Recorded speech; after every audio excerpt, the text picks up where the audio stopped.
अहिल्यानगर जिल्ह्यातील जामखेड येथे काही दिवसांपूर्वी घडलेल्या गोळीबाराच्या थरारक घटनेत जखमी झालेल्या पैलवान सागर मोहोळकर याचा उपचारादरम्यान मृत्यू झाला आहे।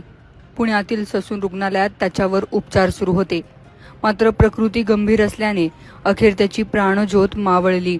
या घटनेमुळे परिसरात पुन्हा एकदा खळबळ उडाली असून गुन्हेगारी वादाची चर्चा रंगली आहे। 9 मार्च रोजी जामखेड शहरात सागर मोहोळकर याच्यावर अज्ञात हल्लेखोरांनी जवळून गोळीबार केला होता। या हल्ल्यात त्याच्या शरीरात तब्बल 6 गोळ्या लागल्या होत्या। त्यातील काही गोळ्या त्याच्या तोंडातही लागल्याची माहिती समोर आली होती। गंभीर जखमी अवस्थेत त्याला तातडीने पुण्यातील ससून रुग्णालयात हलवण्यात आलं। डॉक्टरांनी शर्थीचे प्रयत्न केले, मात्र 4 गोळ्या शरीरातून बाहेर काढताना वैद्यकीय अडचणी येत असल्याने त्याची प्रकृती अधिकच चिंताजनक बनली होती।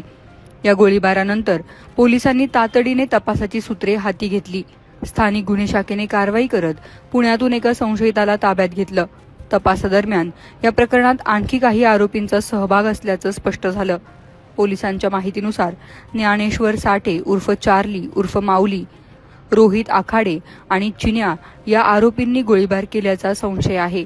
यापैकी 2 जणांना पोलिसांनी ताब्यात घेतले असून उर्वरित आरोपींचा शोध सुरू आहे। दरम्यान या हल्ल्यामागे कुख्यात गुंड निलेश घायवळ टोळीचा संबंध आहे का याचाही तपास पोलीस करतायत। काही दिवसांपूर्वी धाराशिव जिल्ह्यातील भूम तालुक्यात एका जत्रेदरम्यान सागर मोहोळकर यांनी निलेश घायवळ याला कानाखाली मारल्याची घटना घडली होती। या घटनेनंतर दोघांमध्ये वैर निर्माण झाल्याची चर्चा होती।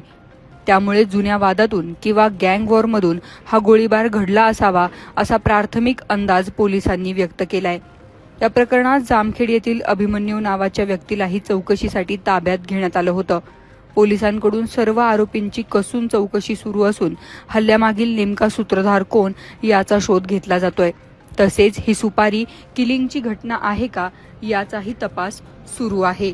सागर मोहोळकर याच्या मृत्यूनंतर या प्रकरणात आता हत्येचे कलम वाढवण्यात आले आहे। अहिल्यानगर आणि पुणे पोलीस संयुक्तपणे तपास करत असून गुन्हेगारी टोळ्यांमधील संबंध, आर्थिक व्यवहार आणि पूर्वीचे वाद या सर्व बाबींचा बारकाईने तपास केला जातोय। या घटनेमुळे जामखेड आणि परिसरात भीतीचं वातावरण निर्माण झालं असून कायदा सुव्यवस्थेचा प्रश्न पुन्हा एकदा ऐरणीवर आलाय। पोलिसांनी आरोपींना लवकरात लवकर अटक करून प्रकरणाचा छडा लावण्याचे आश्वासन दिले आहे। स्थानिक गुन्हे शाखा आणि जामखेड पोलीस हल्लेखोरांच्या तपासावर आहेत, पण या हल्ल्यानंतर मोहोळकर याच्या राक्षसी ताकदीच्या सुरस कथा चर्चेत आला होत्या।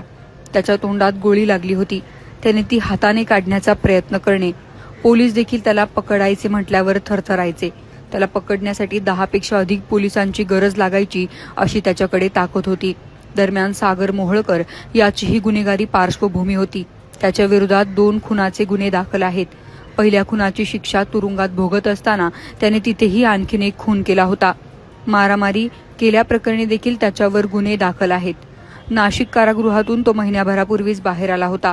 कारागृहातून बाहेर आल्यानंतर त्याच्यावर हल्ला झाला आणि अखेर त्याची मृत्यूशी झुंज संपली। शगुफ्ता शेख, लोकमत.com, पुणे।